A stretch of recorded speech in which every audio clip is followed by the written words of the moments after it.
cómo lograr una intubación. Hay que tener ciertas cosas digamos, bien pensadas, porque son cuestiones complejas que si nosotros las simplificamos nos vamos a ver en un apuro que no vamos a poder resolver. No les voy a contar, esto es para que les quede la idea de la pérdida del oxígeno desde que lo inspiramos hasta los tejidos, ¿no es cierto? Con una presión en la mitocondria parcial de 18 milímetros de mercurio de oxígeno, lo conocen muy bien. El efecto Jun, que produce ese impedimento en la hipoxemia. Un ejemplo de un problema que estamos es la que vivimos todos con insuficiencia respiratoria hipoxémica del COVID, preocupación alveolar y Jun, que a veces se arreglaba a CO2 elevada, la necesidad de proteger, digamos, al organismo de mayor lesión sistémica y pulmonar, por la tormenta de citoquinas, por la demora en la ventilación. Podíamos empezar primero con cánula de alto flujo. Está bueno que lo tengan porque es importante. Y con BNI, si fracasaban cánula de alto flujo y BNI, era una indicación de intubación en la ira hipoxémica del COVID, ¿no es cierto? Esto lo tienen porque es parte de la indicación que vamos a hablar. Pero en general, acá empezamos. Entonces, la indicación de intubación y como consecuencia después la ventilación mecánica es una hipoxemia que progresa rápido, que no se resuelve por las medidas que tomé inicialmente, asociada a hipercambio o no, la inestabilidad hemodinámica, el shock, el fallo multiorgánico también puede ser una indicación de intubación, la injuria aguda del sistema nervioso central, digamos, por trauma, o en el ACV, también es una indicación de proteger la vía aérea y el tratamiento inclusive de la presión endocrinal elevada, la intubación obviamente y ventilación en cirugía, los grandes quemados y politrauma, problemas de obstrucción de vía aérea, lesiones de vía aérea superior que indican también el acceso, digamos, de vía aérea artificial y obviamente el paro cardiorrespiratorio. Son infinitas, ¿no es cierto? Lo que sí hay que tener, para empezar, digamos, hay dos situaciones de intubación. Una, digamos, que el paciente no ventila, no oxigena, digamos que la indicación es, digamos, muy emergente, o una intubación crash, se le llama ahora, que es, por ejemplo, en el paro cardiorrespiratorio. Y otras situaciones, por ejemplo, el paciente entra con una lesión aguda del sistema nervioso central por trauma o por ACV, o planean un shock, que el paciente necesita un soporte respiratorio, que es una conversación de otro momento. Bueno, en ese caso sí puedo hacerlo. Entonces, lo que sería mal llamada secuencia de intubación rápida, porque no tan rápida, porque tengo minutos para hacerlo y voy a tener que valorar. En este caso B, tengo que valorar dificultades del paciente, valorar la vía aérea, el sitio que tengo, qué disponibilidad de elementos tengo para utilizar con el paciente. Se está viendo mucha instrucción de simuladores de ventilación y está bien, porque se tiene que practicar. Yo creo que esto debería llevarnos a una práctica continua con muñecos en la abuela, lo deberíamos hacer todas las mañanas, muchas mañanas. Es muy útil, aunque en general son muñecos sencillos, ¿no es cierto? Ese era un muñeco que más. Las secuencias son las que todos conocemos, ¿no es cierto? Comenzamos con la oxigenación, planeamos la inducción con drogas y la intubación. Perfecto, eso es un orden importante. Hay una forma de hablar de mnemotécnica, de hablar de 7 pasos que es más o menos, son estos que yo les conté ahora, de la preparación, la valoración de predictores de intubación difícil. Una frase muy importante es que si uno piensa que una intubación va a ser difícil, la intubación va a ser difícil. La preoxigenación, importante, que comienza, ya comenzó seguramente en estos pacientes, la medicación, hago la intubación, reviso, monitoreo y termino de setear y acomodar la ventilación. Entonces, tengo minutos, no sé si 10, como dice acá este otro hermano latinoamericano, pero tengo minutos entonces para prepararme, porque en el apuro a veces hacemos más macana, no sé, tengo minutos, preparo, tengo que contextualizar la situación muy bien, ver que los elementos que necesito estén. Realmente hay un carro, obviamente, pero el carro tiene que estar debidamente preparado. Comienza la preoxigenación y viene la secuencia que conocemos bien, ¿no es cierto? En general, hay que preferir que el que va a hacer el procedimiento en una emergencia sea la persona experimentada que está en el lugar. Prever este equipo, tengo que tener un chequeo de estos elementos que necesito para iniciar la intubación en una mesa de elementos que están chequeados, el ventilador está chequeado y tengo las drogas disponibles, tanto para la sedación y analgesia y bloqueo neuromuscular, como las drogas que eventualmente necesite por el compromiso hemodinámico que lleva esta situación. La posición es muy importante. Hay elementos como esto muy sencillos para mejorar la posición. Obviamente todos saben que en caso de sospecha o probable lesión cervical esto no se puede hacer y tampoco lo usamos en un par. El tubo endotraqueal, nosotros no elegimos las marcas, ¿no es cierto? Pero sí los diámetros para femeninos o masculinos. Siempre tenemos que usar ese mandil un poco más rígido, quizás no completamente rígido, pero sí un material que le da consistencia al tubo y que, como le decía recién, no tienen que pasarse de estos últimos 2 centímetros del tubo.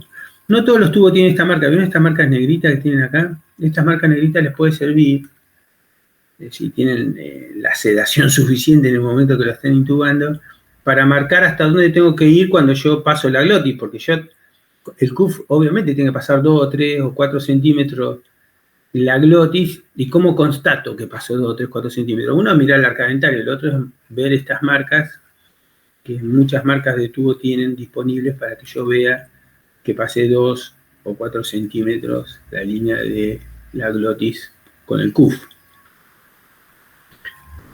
La arcada va a estar marcada, entonces en chicas son varones de 20 a 22 centímetros, las nenes tienen su tabla para medir la distancia adecuada. El ingreso del tubo tiene que ser oblicuo, les digo porque muchos se ponen delante y bajan vertical el tubo y se obstruyen la mirada de la laringoscopía y tampoco pueden mirar cómo va la punta del tubo. Entonces sí o sí, acuérdense de entrar, digamos, tengo con la mano izquierda el laringo y con la mano derecha entro oblicuo con el tubo orotraqueal a encontrarme con el extremo distal. La presión, como les contaba, tiene que ser de 20 centímetros aproximadamente. Preoxigenación. Los pacientes que ventilan, digamos, yo los puedo ayudar con AMBU, o sea, con la bolsa válvula máscara para no evitar el re-rating, y puedo monitorear la saturación. O sea, si yo estoy preoxigenando a una persona con un buen sistema, con una máscara reservorio, un AMBU, ni hablar de una BNI, serenidad, digamos, o sea, el paciente necesito intubarlo, pero ventila, o sea, oxigena en forma adecuada. Ese es un paciente distinto que el otro de rápido que yo les decía. Hay que vigilar la hemodinamia, hay que vigilar la saturación. Recuerden el esquema de saturación, digamos, si yo tengo menos, como le digo a todo el mundo, si yo tengo menos de 60 de presión de oxígeno, comienzo a caer la saturación por debajo de 90 y me meto en problemas. Y la velocidad con que se mete en problemas depende un poco del paciente. Los pacientes obesos, los niños, la saturación cae más rápido cuando no están ventilando bien, a pesar de que yo le estoy dando oxígeno por máscara o bolsa. Hay que ir mirando eso rápidamente. Bueno, todo esto, no hay que tener tanto nervio, todo esto lo tengo que tener listo para manejar esta premedicación o inducción anestésica.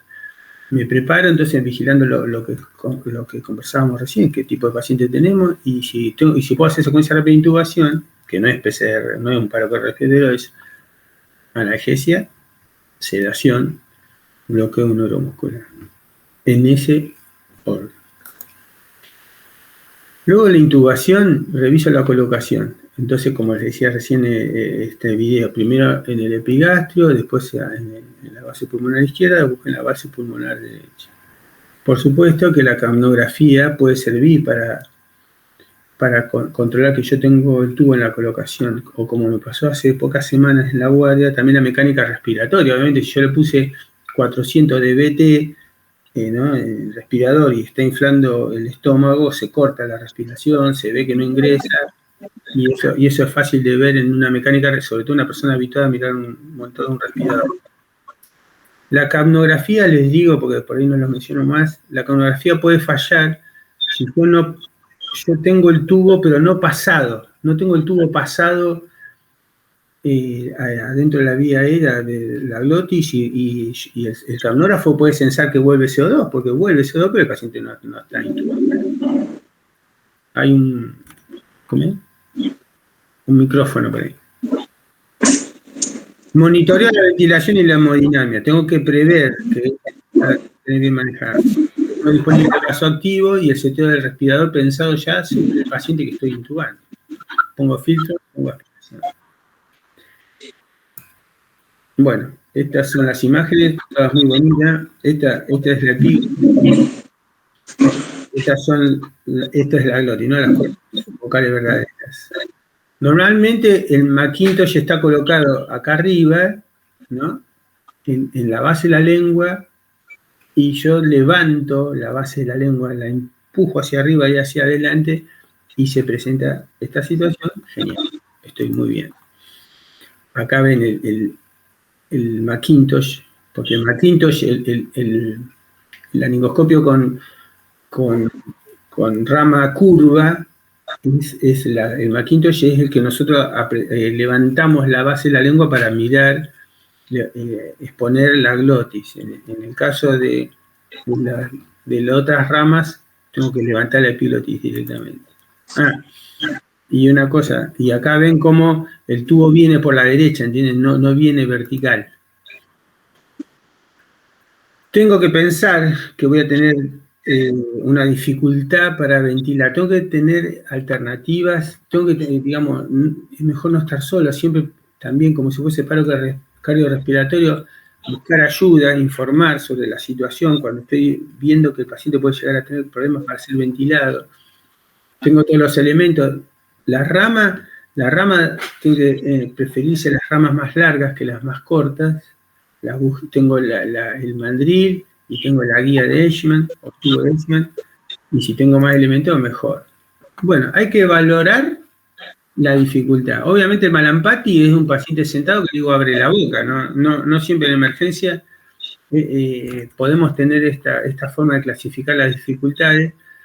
Como ustedes conocen, el Malampati 3-4 son intubaciones difíciles, el 1-2 no. El Coleman-Lejeune es una clasificación laringoscópica.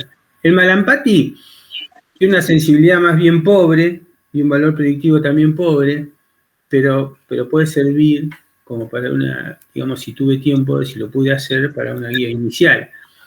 Cuando estoy haciendo la laringoscopía, ahí sí, yo pongo el Macintosh, levanto y si veo toda la glotis, todo lo veo, es grado 1, la dificultad va a ser muy poquito. En el grado 2 yo no lo veo todo, veo la comisura de la glotis, pero no la veo completamente. Bueno, ahí se clasifica en 2A y 2B según cuánto veo. Y lo mismo en el grado 3 también se subdivide ahora el Coleman-Lejeune, pero no lo quería complicar.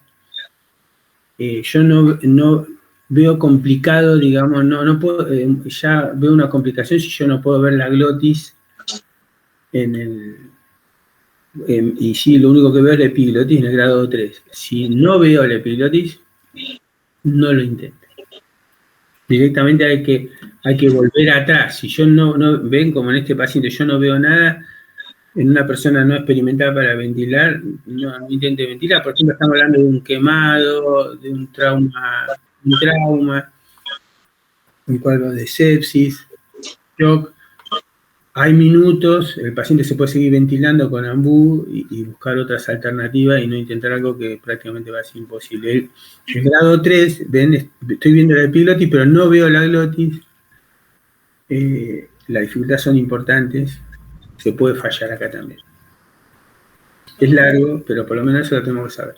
Otras cosas menos modernas, vamos a decir, de prever, digamos, la dificultad es la característica del cuello, ¿no?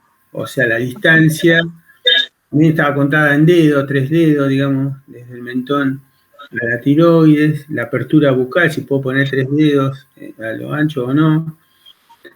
La subluxación mandibular es muy importante. Cuando lo tomo al paciente con las manos de la mandíbula, yo puedo llevar la mandíbula hacia adelante.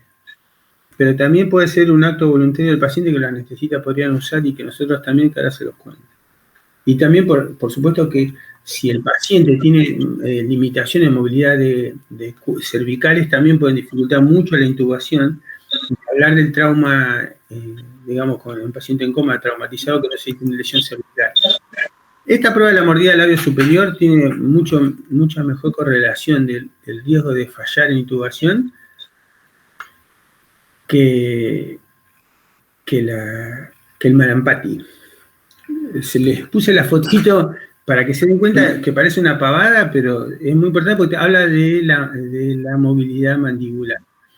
Si yo puedo llevar, le tenés que decir a la persona que muerda su labio superior con los dientes. Si alcanza a morder el labio, o sea, la parte carnosa, vamos a decirlo para que entiendan, del labio con los dientes acá dental inferior, hay mayor movilidad y es más probable la intubación que si del otro lado no llego ni siquiera con la arcada inferior, no llego a pasar la arcada ni a llegar a la arcada superior. Eso quiere decir que tengo menos movilidad mandibular y voy a tener más problemas.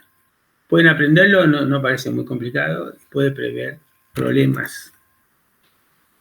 Otra cosa que están acostumbrados, que veo que en la web están acostumbrados, que está bien, la bujía o tubo de Edgeman, que es un tubo semirrígido con un extremo curvado, que es muy importante porque facilita la intubación en ese grado 3, o sea, veo la epiglotis, no veo la glotis. Yo con este tubo puedo sentir inclusive cuando paso que voy haciendo track, voy pasando los anillos traqueales.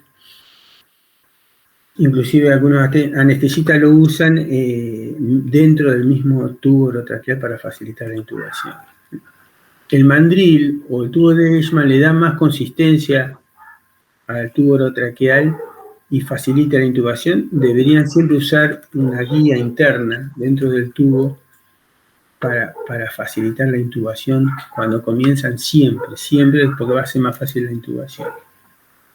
Entonces, coloco primero la guía, la bujía, digamos, por la laringoscopía, y manteniendo el laringoscopio, paso el tubo por dentro del tubo de Edgeman. Bueno, ya lo conocen, la mayoría lo han visto esto.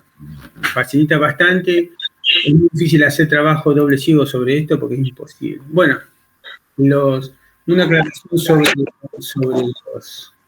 las ramas del laringoscopio de McIntosh que estamos acostumbrados a usar nosotros. Son curvos, el Miller es el recto y el que tendría que levantar la epiglotis con esa rama. El mango del laringoscopio tiene que estar a 45 grados, o sea, no lo tiene que tener ni vertical ni horizontal, tiene que estar justo oblicuo en la bisetil mirando al techo. ¿Y qué sucede? Cuando yo paso la base de la lengua, veo la epiglotis, o no la veo, sino pasaría lo mismo, levanto el piso de la boca en el mismo sentido que tengo puesto el tubo en 45 grados, ¿me entienden? O sea, para no cometer errores, porque el mango del laringoscopio debe ir hacia adelante y hacia arriba, no lo tienen que traer hacia su lado o solamente vertical. Eso hay que entrenarlo, hay que saber lo que está sereno para hacerlo, porque eso va a favorecer la visualización de las cuerdas vocales, de otra manera no lo van a hacer. Otro error que puede pasar es que hayan elegido una rama muy larga y se hayan pasado. Entonces ustedes levantan y no ven nada, solamente se ve la mucosa faríngea. En ese caso se puede retirar un poco y van a ver bien las cuerdas vocales. Esto está bueno, este me gustó el dibujito, ¿ven? Acá está el laringoscopio curvo McIntosh, te hacen las cuerdas vocales y acá está la vía aérea abierta para intubar. Este trabajo justo se refiere a que en los pacientes con lesión o sospecha de lesión cervical, obviamente la videolaringoscopía es superior a la laringoscopía con una rama como la que tenemos nosotros, para hacerla corta. Algo que tiene una cierta controversia, y no los quiero volver loco con eso, es la compresión cricoidea, la maniobra de Selig. No está claro el beneficio, ¿no? O sea, no está claro que evite regurgitación. Lo que sí es muy probable, y sí en trabajo científico, que pueda dificultar la intubación.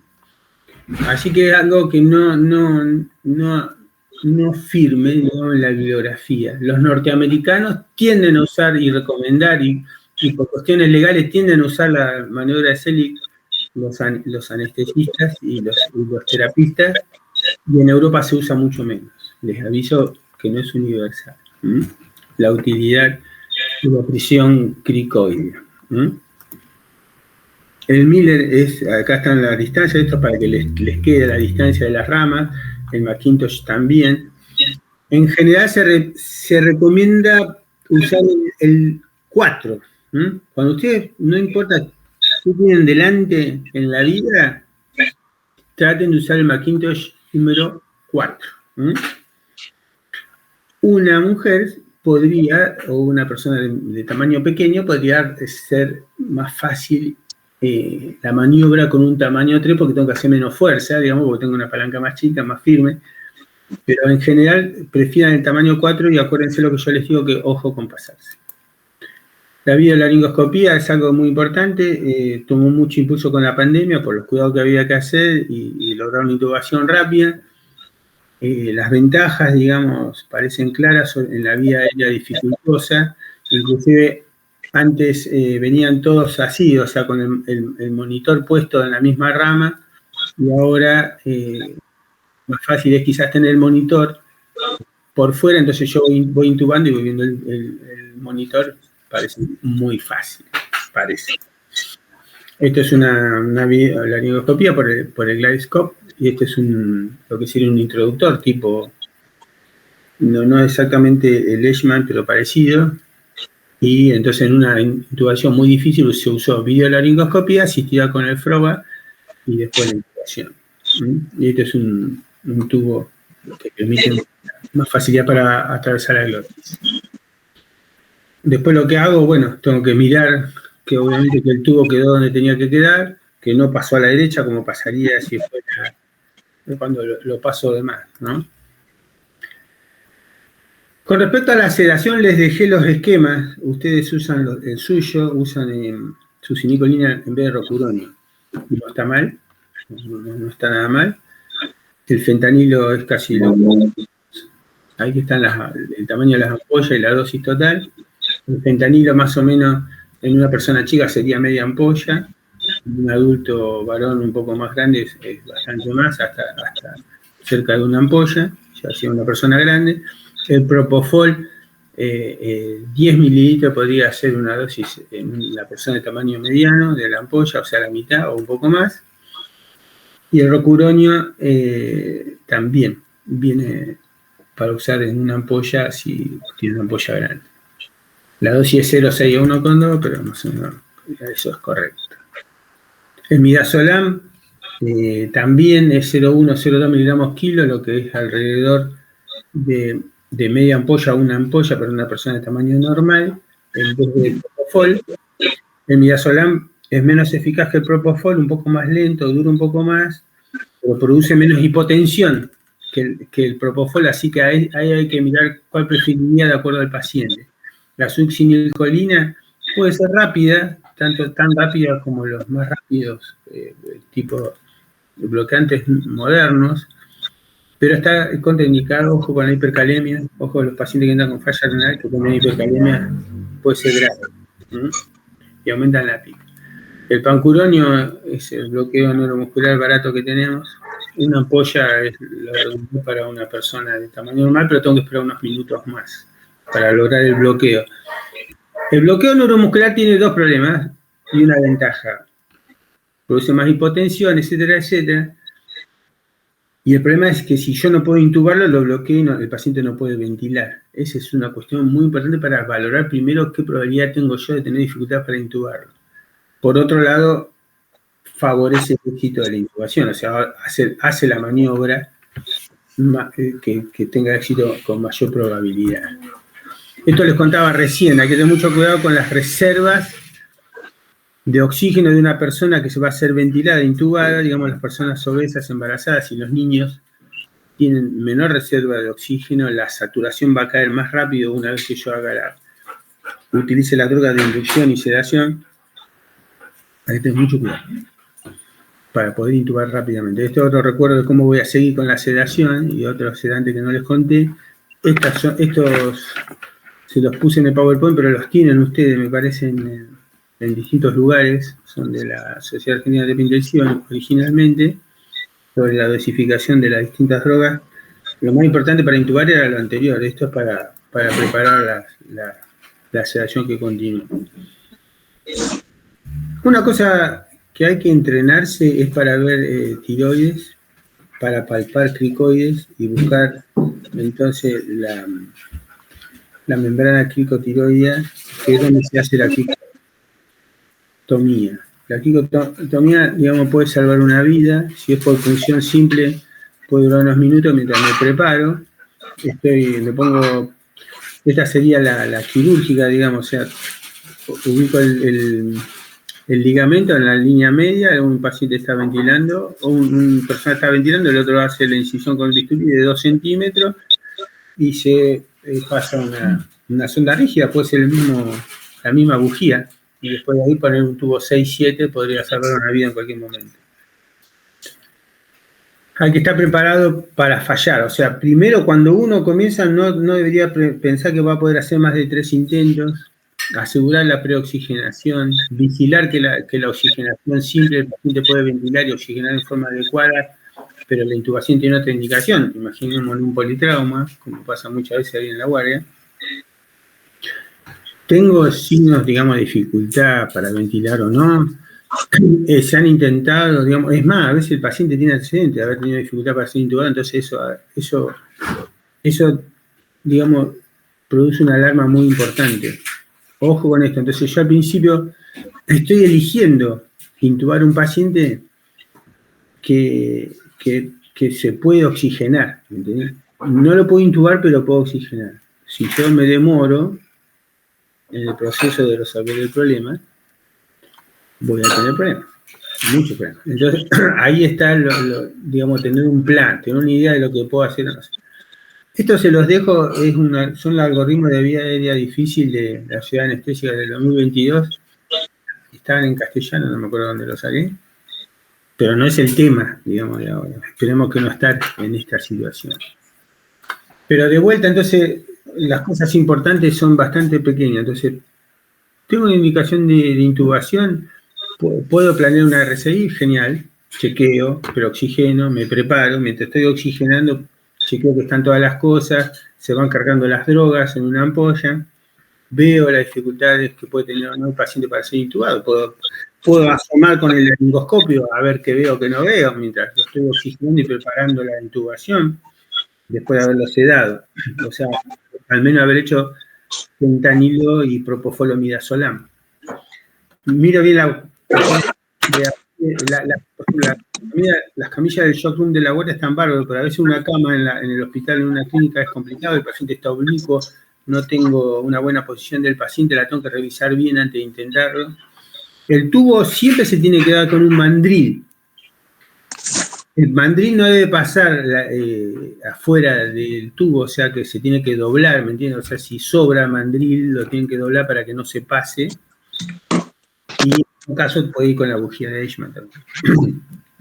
Trato de hacer la intubación, hasta 3 intentos. Es muy importante seguir valorando hemodinámica y oxigenación. Y después controla la colocación, como lo decíamos recién. O sea que siempre empezamos con oxígeno. Siempre hay una aclaración cuando se habla de esto. El oxígeno puro no necesariamente. Es oxígeno para lograr una saturación adecuada. Siempre depende del paciente. La ventilación con bolsa máscara, digamos, tiene la cuestión primero que, bueno, habría que usar filtros para los virus. La bolsa máscara, la válvula podría tener PIP también, que mejoraría la ventilación y puede prolongar la asistencia del paciente. Pero hay que tener cuidado con la bolsa máscara, que no infle el estómago, vomite y se aspire. Hay algo que hay que pensar en ese momento. Después, digamos, mientras oxigeno, preparo la analgesia, sedación y bloqueo, video de laringoscopía, veo si puedo ventilar. Y esto es que creo que tenemos que tener en todos lados un papelito muy sencillo con opciones para tachar, para marcar. Tengo la vía venosa, tengo la posición, el lugar adecuado y la luz adecuada, la oxigenación lista, la aspiración lista, la bolsa, válvula, máscara para no rebreathing lista, 2 tubos, valorar el tamaño, no hace falta exagerar con el tamaño de la emergencia, tiene que tener mandril, el mandril tiene que estar en la colocación correcta, tengo los elementos de fijación listos, jeringas, sobre todo para probar el cuff y después para inflarlo, las ramas del laringoscopio más bien grandes, la bujía a mano, ya preparé el respirador, lo preseteé, tengo las drogas cargadas, el estetoscopio y o capnografía, tengo a mano, por si tengo que solucionar una vía aérea difícil, pedir ayuda para alguien que lo haga, lo tengo que tener chequeado y a mano. Viste el repaso de las drogas que les conté recién. Bueno, muy bien. Fuimos breves, en lo posible breves. Y me pueden preguntar. Si quieren preguntar, obviamente.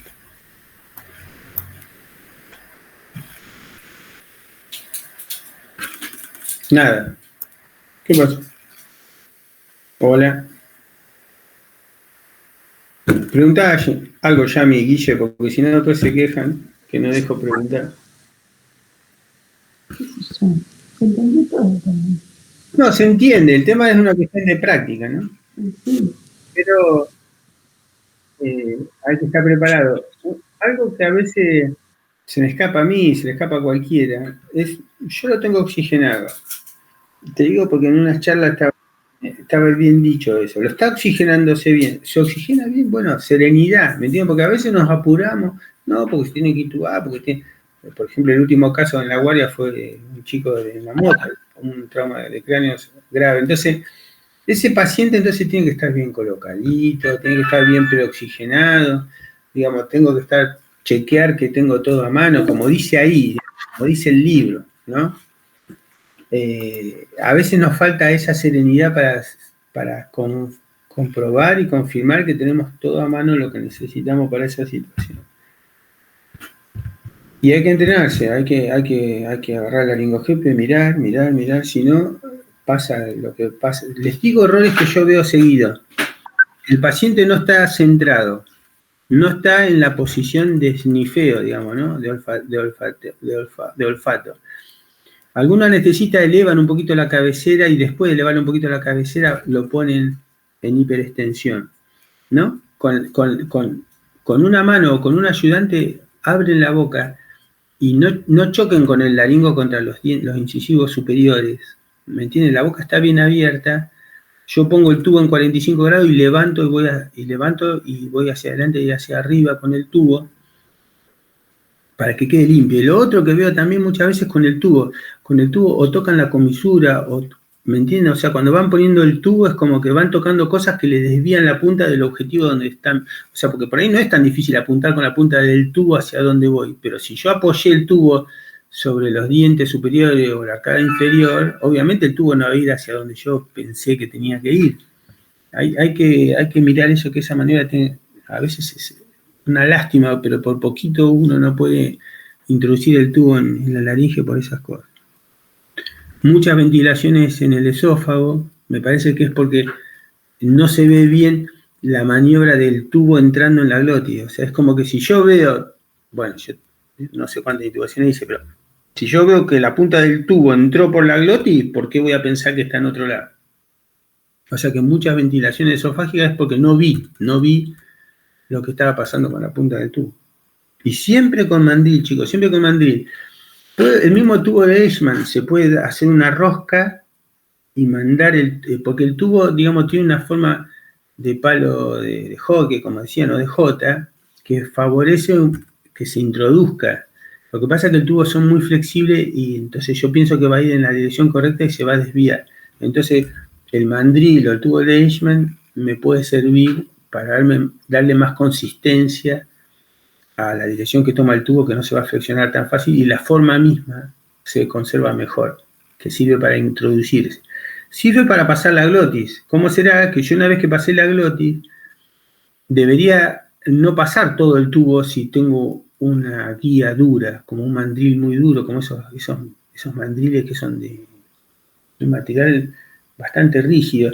Esos materiales rígidos voy a lastimar la tráquea si paso con todo para el fondo. Entonces, en ese sentido, yo pasé la glotis, voy retirando el mandril y después veo que está colocado como corresponde el tubo. Bueno, pero eso de no lesionar la tráquea podría ser un tercer o cuarto nivel de intubación. Pero es importante que el mandril sirve para darle consistencia al movimiento que yo voy a tener, en la dirección que va a tomar la punta del tubo.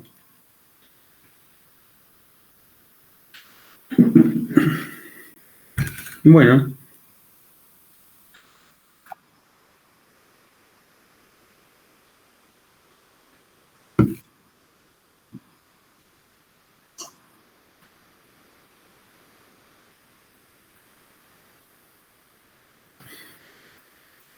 Parece fácil, ¿viste? La máscara laringia, por ejemplo, hice 2 intentos y el paciente, porque yo estoy mirando el paciente, ¿no es cierto? Estoy mirando cómo satura, si ventila o no. Entonces, si yo veo que hice 1 o 2 intentos y no logro el objetivo, obviamente ya usé el tubo de Eichmann, el mandril, o sea, todo eso ya lo hice y fracasé, oxigeno y pongo la máscara laringia, puede servir. El problema es que, por ejemplo, yo no tengo experiencia, creo que un par de veces nomás coloqué máscara laringia. Entonces, no sé si soy competente para estar seguro que eso está colocado en forma... Parece más, como te digo, siempre pareció más sencillo, pero no sé si nosotros podemos... El tema es que vos compruebes muy bien después que está ventilando en forma correcta. Y la forma de saber que ventila en forma correcta, ahí está el problema. O sea, lo oculto, como ventila, y la capnografía. Y como nosotros, por ejemplo, en la abuela no hay capnografía, hay un problema para saber si ese paciente con la máscara laringia está ventilando de buena manera o no. ¿Me entendés?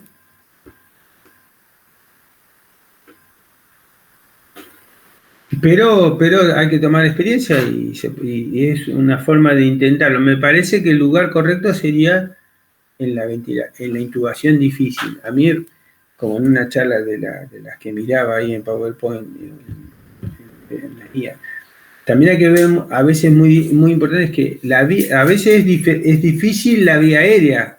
Otras veces lo que hace difícil la vía aérea es la capacidad del profesional que está intentando lograr la vía aérea, ¿no? Entonces, en ese caso es diferente. Si es una vía aérea difícil, muy difícil, estamos en una emergencia y si el paciente se tiene que ventilar porque no ventila y no oxigena, la máscara laringia está perfecta porque es una vía aérea difícil y es la forma que yo puedo llegar a salir del paso hasta que se logre una vía aérea definitiva. Eso sería lo correcto. Para decirlo fácil, es muy fácil decir, vía aérea difícil, no logré intubarlo, máscara laringia, hasta lograr una vía aérea definitiva.